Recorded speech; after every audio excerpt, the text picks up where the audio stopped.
Pasti terkesan dong dengan sistem pembayaran di Indonesia yang makin keren. Dengan begitu banyaknya teknologi dan digitalisasi yang digunakan saat ini, saya boleh terkesan tapi harus tetap waspada. Untuk itu video ini kami buat. Terima kasih sudah bergabung kembali di video ini. Dan sebelum kita jalan, saya ingin teman-teman subscribe, like, share, dan komen. Semoga video ini bisa memberikan manfaat bukan hanya buat teman-teman, tapi juga buat siapapun yang ingin dapat informasi terkait dengan inisiatif dan update perkembangan ini. Sebelumnya kita udah tahu bahwa saat ini begitu banyak metode pembayaran yang kita pakai untuk transaksi kita sehari-hari. Kita senang pastinya, tapi banyak juga resiko yang kita nggak mungkin hindari. Yang mana setiap resiko itu udah ada di dalamnya ketika inisiatif itu dibuat. Contohnya yang paling sederhana apa? Paling sederhana aja salah transfer atau salah transaksi sehingga menimbulkan komplain.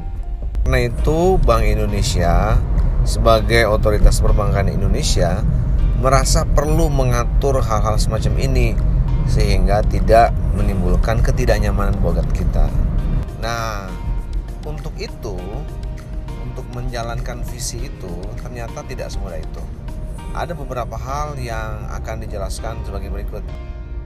Yang pertama adalah terkait dengan komunikasi dan sosialisasi mengenai SPI atau Sistem Pembayaran Indonesia, yang mana visinya itu akan ditetapkan untuk bisa dilaksanakan di tahun 2025. Banyak hal di situ, yaitu termasuk salah satunya pengaturan mengenai bagaimana sistem pembayaran yang sifatnya digital diatur.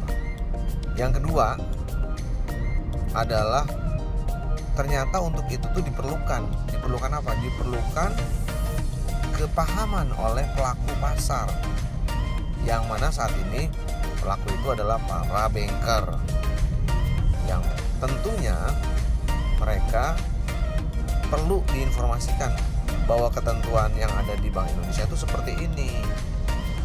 Nah, untuk itu, untuk keperluan tadi diperlukan tidak hanya sosialisasi tapi juga training kepada seluruh pelaku pasar yang terkait. Yang ketiga, ternyata tidak cukup hanya training. Bank Indonesia perlu merasakan adanya sertifikasi bagi setiap orang untuk memahami inisiatif ini secara lebih komprehensif dan sempurna, yang mana gunanya adalah untuk kenyamanan kita nanti sebagai objek customer atau pelanggan yang menggunakan sistem pembayaran Indonesia. Tiga hal tadi tentunya akan sangat bagus bagi kita, bagi pelanggan yang tentu diuntungkan dengan sistem pembayaran yang nyaman.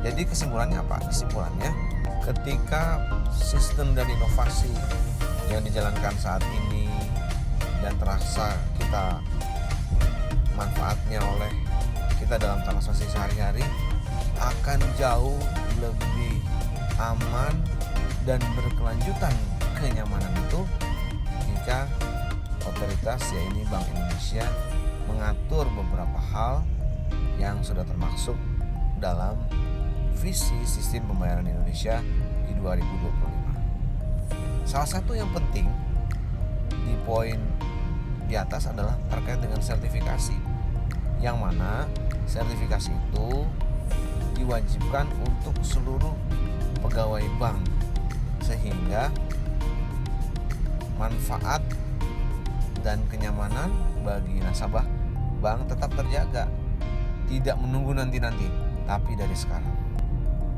Dan untuk itu pula ada pelatihan yang diberikan kepada setiap pegawai bank, dan juga ada instrukturnya, ada sertifikasinya yang menjamin bahwa setiap orang yang telah mengikuti training benar-benar mendapatkan ilmu dan manfaat yang bisa diterapkan setelah mereka kembali dari training, yang mana juga akhirnya menjadi suatu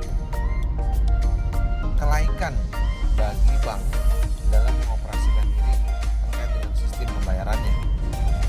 Semoga ini semua menjadi jelas bagi teman-teman semua kenapa ada training yang terkait dengan sistem pembayaran dan pengelolaan uang rupiah. Semangat pagi, salam dan selamat beraktivitas. Hari ini adalah hari terbaik kita semua. Semoga Tuhan Yang Maha Kuasa terus bersama kita dalam perjuangan kita dimanapun berada. Semangat pagi.